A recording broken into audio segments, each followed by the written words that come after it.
Hello guys, आज हम उसके आगे शुरू करेंगे। आज हमारा पहला क्वेश्चन है a/b इज इक्वल्स टू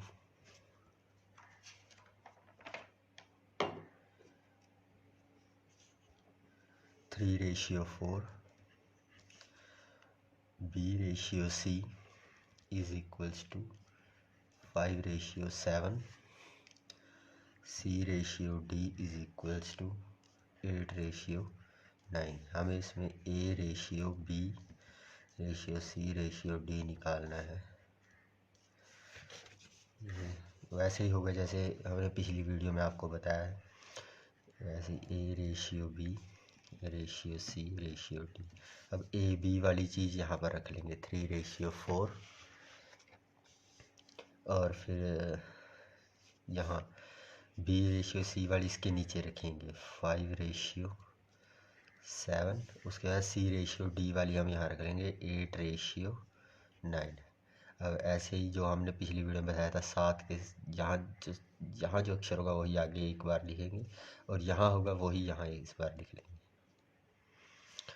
अब जो यहाँ होगा वही यहाँ लिखेंगे, जो यहाँ होगा वही यहाँ लिखेंगे, और जो अब यहाँ होगा वही यहाँ लिखेंगे। अब इन तीनों को मल्टीप्लाई कर देंगे।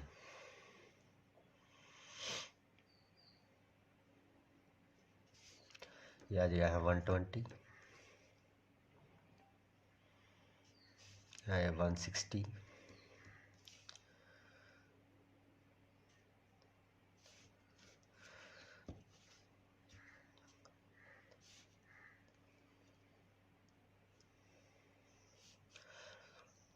चौका 32 और 4 दूनी 8, 4 4 12, 128, 8 45, 8 6 48, 8 7 56, 56, 6 चौका 24 का 4, 2 हासिल, 5 चौका 20 और 2 22, 224, 63, 9 63 4 12 11, 6 चौका 24 और 25, यहाँ आ जाएगा 225। आप देखेंगे कि ये किसी के टेबल पे कट रहा है कि नहीं। अब जैसे ये 2 के टेबल पे नहीं जाएगा, 5 के पे भी नहीं जाएगा क्योंकि ये नहीं आएगा, 3 के पे भी नहीं जाएगा ये, तो इसलिए ये रेशियो आ जाएगी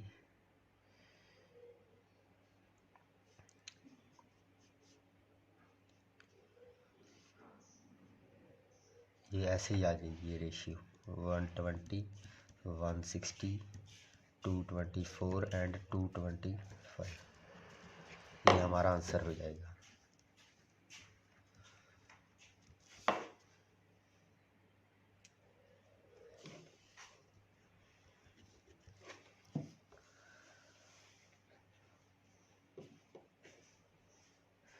अब इससे अगला सम हम करेंगे, और वो है 2a is equals to 3b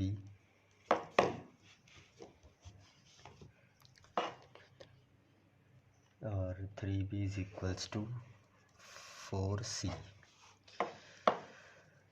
ये इसमें हमें निकालनी है a/b/c। अब जैसे यहाँ से हम निकालेंगे a/b इज इक्वल्स टू 2/3 आ जाएगा यहाँ से। जैसे 2a is equals to 3b लेंगे पहले फर्स्ट, इससे हम a यहाँ ऐसे a, उसके नीचे यहाँ b आएगा, ये 2 था, ये इसके नीचे सॉरी यहाँ 3/2 आ जाएगा। यहाँ से हमारा a/b है जो वो आ जाएगा यहाँ से 3/2, यानी कि a/b हमारे पास निकल के आ गई 3/2। अब ऐसे ही हम ले लेंगे 3b is equals to 4c। अब यहाँ से b/c आ जाएगा हमारे पास 4/3, यानी कि b/c निकल के आ गया हमारे पास 4/3। अब इसे हम फिर सॉल्व करेंगे वैसे ही।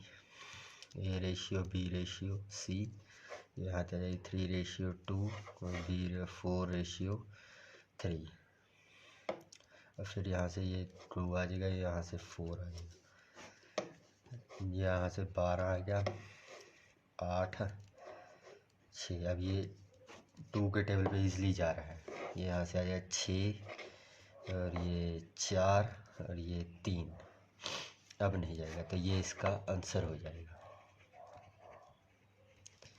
अगर आपको कोई भी चीज़ समझ नहीं लगती तो आप हमें कमेंट करके बता सकते हैं, हम उस चीज़ को दोबारा सॉल्व करने की कोशिश करेंगे।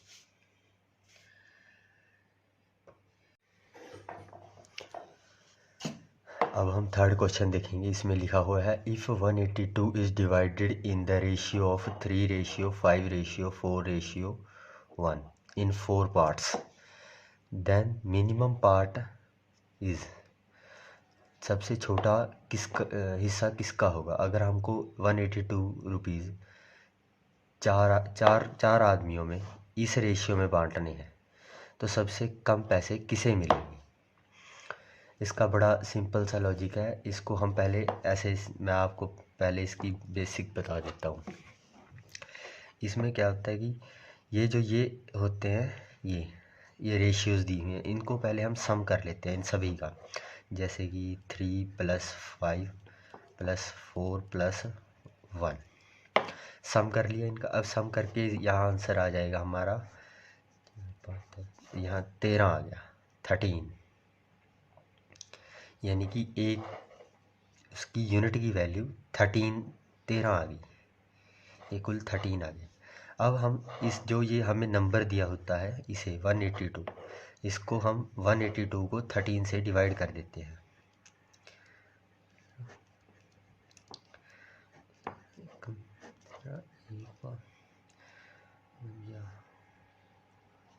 और ये यहाँ 14 पे हमारा इजीली कट जाएगा, 14 यहाँ आ गया हमारा। तो इन्होंने पूछा है देन मिनिमम पार्ट इज़। अब हमें देख रहा होता है इनमें सबसे छोटा अक्षर कौन सा है। इसमें हमें सबसे छोटा अक्षर 1 दिख रहा है, यहाँ 1। 3 5 4 में सबसे छोटा 1 होता है, तो 1 हमारा 14 होगा। 1 जो हमें छोटा अक्षर चाहिए, सबसे मिनिमम पार्ट किसका होगा, ये 1 वाले का होगा। तो हम क्या करेंगे, 1 × 14 = 14। तो इसका जो हमें ये देन मिनिमम पार्ट इज़ 14।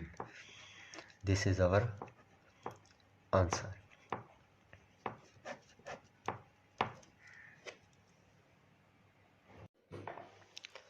अब हम फोर्थ क्वेश्चन देखेंगे। इसमें हमें कहा गया है कि 3600 rupees is divided in 4/5/3 in 3 months.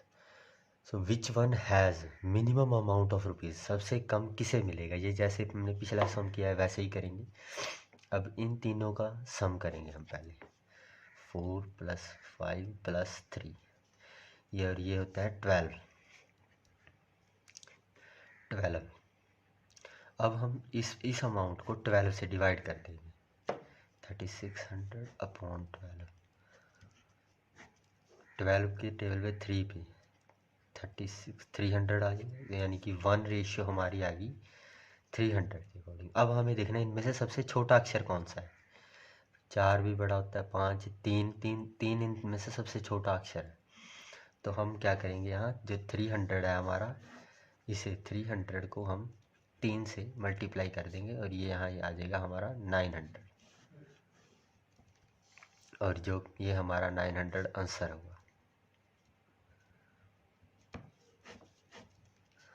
उम्मीद करते हैं कि आपको आज का लेक्चर समझ आया होगा। इससे अगला टॉपिक दो टॉपिक रह गए बस इसके वो हम अगली वीडियो में आपको समझाने की कोशिश करेंगे। तब तक के लिए आप हमारे चैनल को लाइक, सब्सक्राइब एंड शेयर करना मत भूलिए। Thank you so much.